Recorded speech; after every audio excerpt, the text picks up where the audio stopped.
ओम नमः शिवाय। श्री शिवाय नमस्तुभ्यं। श्री आदिशक्ति पार्वती माताए नमः। श्री विघ्नेश्वराय नमः।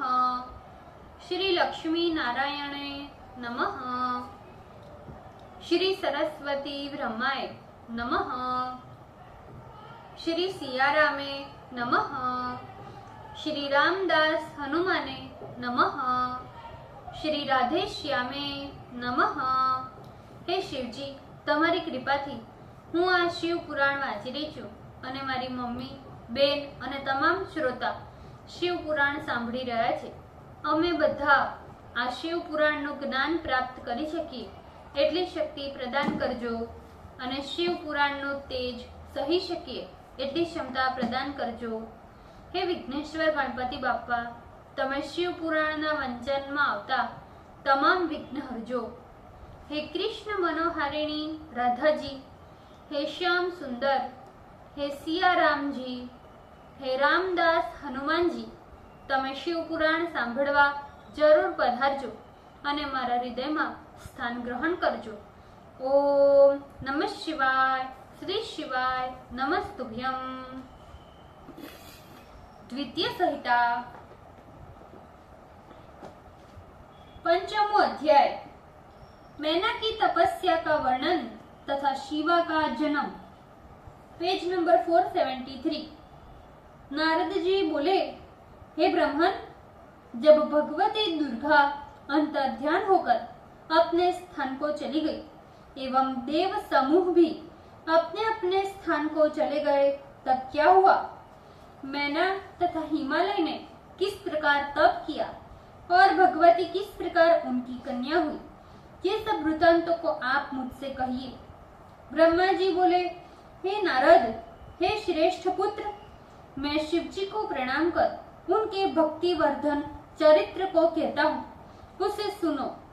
जब देवता एवं विष्णु हिमालय तथा मैना को उपदेश कर अपने अपने स्थानों को चले गए, तब उन दोनों ने विष्णु की आज्ञा से तप करना प्रारंभ किया। दोनों स्त्री पुरुष भक्ति युक्त चित्त से शिवा एवं शिव का स्मरण करते हुए आराधना करने लगे। गिरी प्रिया मैना नित्य भगवती सहित सदाशिव का पूजन कर उन्हें प्रसन्न करने के लिए नित्य ब्राह्मणों को दान देती थी। अपत्यार्थिनी वह मैना चैत्र मास से आरंभ कर 27 वर्ष पर्यंत निरंतर शिवा की आराधना करती रही। वे अष्टमी को उपवास कर नवमी के दिन मोदक, पट्टी, खीर तथा सुगंधित पुष्पों से भगवती की पूजा करती। गंगा के तट पर औषधि प्रस्थ नामक स्थान में भगवती की मिट्टी की मूर्ति बनाकर अनेक वस्तुओं को उन्हें समर्पित कर उनकी पूजा करती। कभी वे निराहार रह जाती और कभी नियम पूर्वक व्रत धारण करती। कभी वायु भक्षण करती तो कभी मात्र जल से आहार करती थी। इस प्रकार शिवा शिव में मन लगाकर मैना ने 27 वर्ष तक प्रेम पूर्वक आराधना की। तदंतर 27 वर्ष बीत जाने के पश्चात शंकर कामिनी जगन्मयी जगदम्बा उमा भगवती मैना पर प्रसन्न हुई। वे मैना पर अनुग्रह करने के लिए उनकी भक्ति से संतुष्ट हो उनके सन्मुख प्रकट हुई। अत्यंत मनोहर रूप धारण कर तेजो मंडल के मध्य में स्थित हो हंसती हुई प्रत्यक्ष मैना से कहने लगी, हे हिमालय प्रिय, मैं तुम्हारी तपस्या से अत्यंत प्रसन्न हूँ। अतः हे महासाध्वी, तुम्हारी जो इच्छा हो वह वर मुझसे मांगो।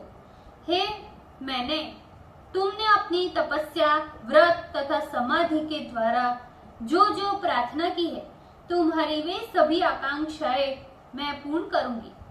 मैना ने भगवती को अपने सामने प्रत्यक्ष देखकर उन बालिका को प्रणाम किया और इस प्रकार कहने लगी, हे देवी, मैंने इस समय तुम्हारा रूप प्रत्यक्ष देखा है, अतः मैं तुम्हारी स्तुति करना चाहती हूँ। हे कालिके, तुम मुझ पर प्रसन्न हो जाओ। ब्रह्मा जी बोले, हे नारद, जब मैना ने इस प्रकार कहा तब सबको मोहने वाली उस भगवती ने अपने दोनों भुजाओं से मैना का आलिंगन कर लिया, जिससे मैना को महाज्ञान उत्पन्न हो गया और वे भक्ति युक्त हो अपने मनोहर वचनों से प्रत्यक्ष दिखाई पड़ने वाली भगवती कालिका की स्तुति करने लगी। मैना बोली, महामाया, जगतदात्री, चंडिका, लोक को धारण करने वाली, सभी कामनाओं तथा अर्थ को प्रदान करने वाली महादेवी को मैं प्रणाम करती हूँ। नित्य आनंद करने वाली महामाया, योग निद्रा, जगत प्रसूति, सिद्ध स्वरूपा एवं दिव्य कमलों की माला वाली आप देवी को मैं प्रणाम करती हूँ। हे देवी, आप माताओं की भी माता, सदा आनंद देने वाली, भक्तों के शोक को नाश करने वाली, वनिताजनों की सर्वस्व एवं प्राणियों में बुद्धि रूप से रहने वाली आपको प्रणाम है। हे माता, तुम यतियों के बंधन को नष्ट करने वाली हो। भला मेरे स्वध्वस कौन ऐसी स्त्री है जो तुम्हारे प्रभाव को जानने में समर्थ है। हे माता, तुम ही अथर्ववेद में हिंसा रूप से स्थित हो। मेरी इष्ट कामना पूर्ण करो। नित्य अनित्य, भाव अभाव, एक दूसरे से पृथक पृथक तन्मात्राओं से तुम प्राणियों को युक्त करती हो। तुम प्राणियों की शक्ति हो, नित्य स्वरूप हो। समय पर तुम प्रकृति रूप से ब्रह्म में युक्त होकर समर्थ हो जाती हो। हे माता, तुम जगत की योनि हो, सबको धारण करती हो। तुम ही पर से पर नित्य प्रवृत्ति हो। हे माता, जिस प्रकार तुम ब्रह्म रूप को अपने वश में रखती हो, वही नित्य स्वरूपा तुम मेरे ऊपर प्रसन्न हो जाओ। हे माता, तुम ही अग्नि में रहने वाली दाहिका एवं उग्र शक्ति हो। तुम ही सूर्य में किरण रूप शक्ति हो। तुम ही चंद्रमा में रहने वाली आह्लादिका शक्ति हो। मैं तुम चंडी को नमस्कार करती हूँ तथा स्तुति करती हूँ। सभी स्त्रियों की तुम प्रिय हो। तुम ऊर्ध्व रेता लोगों की नित्य शक्ति हो। तुम ही सारे जगत में इच्छा रूप से निवास करती हो। तुम विष्णु की माया हो।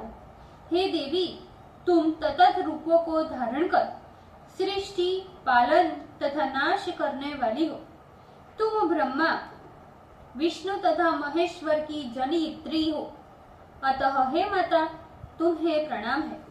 तुम मेरे ऊपर प्रसन्न हो जाओ। ब्रह्मा जी बोले, जब भगवती कालिका दुर्गा की मैना ने इस प्रकार पुनः स्तुति की, तब भगवती ने मैना से कहा, तुम वर मांगो। हे हिमाचल की प्राण प्रिय, तुम मुझे प्राणों के समान प्यारी हो। तुम जो चाहोगी उसे मैं अवश्य दूंगी। तुम्हारे लिए मुझे कुछ भी अदेय नहीं है। भगवती के इस प्रकार के अमृत सत्वस वचनों को सुनकर संतुष्ट हो मैना बोली, हे शिवे, हे महेश्वरी, हे महाप्राज्ञे, हे भवे, हे अंबिके, तुम्हारी जय हो, तुम्हारी जय हो।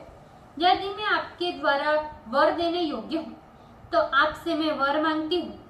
सर्वप्रथम मुझे ये वरदान दीजिए कि मेरे 100 पुत्र हो, जो दीर्घजीवी, महाबलवान एवं रिद्धि सिद्धियों से संपन्न हो। तदंतर गुणवती, रूपवती, मातृकुल तथा पतिकुल को आनंद देने वाली एक कन्या हो, जिसकी पूजा समस्त त्रैलोकी में हो। हे शिवे, मैं बहुत तो क्या कहूँ, देव कार्य की सिद्धि है तो तुम ही मेरी कन्या बनो और रुद्र को अपना पति बनाकर जगत में अपनी लीला का विस्तार करो। ब्रह्मा जी बोले, मैना का वचन सुनकर देवी प्रसन्न होकर हंसती हुई मैना के मनोरथ को पूर्ण करती हुई कहने लगी, हे मैने, तुम्हारे महाबलवान 100 पुत्र होंगे, जिसमें एक बहुत बड़ा बलशाली होगा। तुम्हारी भक्ति से प्रसन्न हुई मैं तुम्हारी कन्या के रूप में जन्म लूंगी और समस्त देवताओं से सेवित हो देव कार्य संपन्न करूंगी। ब्रह्मा जी बोले, जगतदात्री परमेश्वरी श्री महाकालिका, इतना कहने के अनंतर मैना के देखते देखते अंतर्ध्यान हो गई। इधर मैना भी भगवती से अभिलाषित वर प्राप्त कर परमानंद में निमग्न हो गई। उसका सारा तप क्लेश निवृत्त हो गया। प्रसन्न हुई उस महासती मैना ने उस दिशा को नमस्कार कर देवी का जय जयकार किया। फिर वे अपने स्थान में चली गई।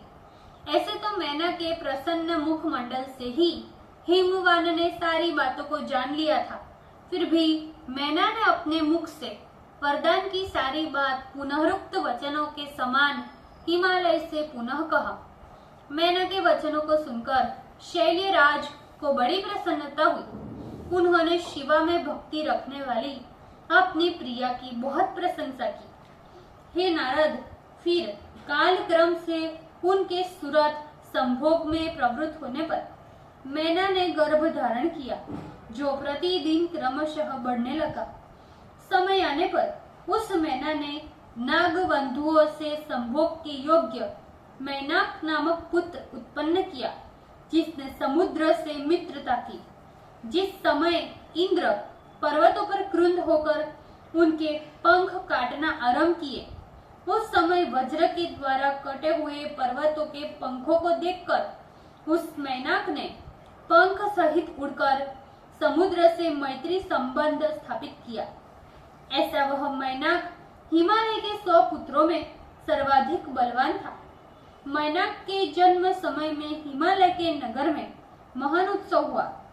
दोनों स्त्री पुरुष अत्यधिक प्रसन्नता को प्राप्त हुए और उनका क्लेश नष्ट हो गया। उन्होंने ब्राह्मणों को दान तथा अन्यों को भी बहुत साधन संपन्न किया। उस समय शिवा शिव के चरण कमलों में उनका अनुराग अत्यधिक हो गया। ओम नमः शिवाय। श्री शिवाय नमस्तुभ्यम। भूल चूक माफ करजो शिवजी, कृपा રાખજો। આજના શિવપુરાણના વંચનનું પુણ્ય મને પ્રદાન કરજો શિવજી। ઓમ નમઃ શિવાય। શ્રી શિવાય નમસ્તુભ્યમ।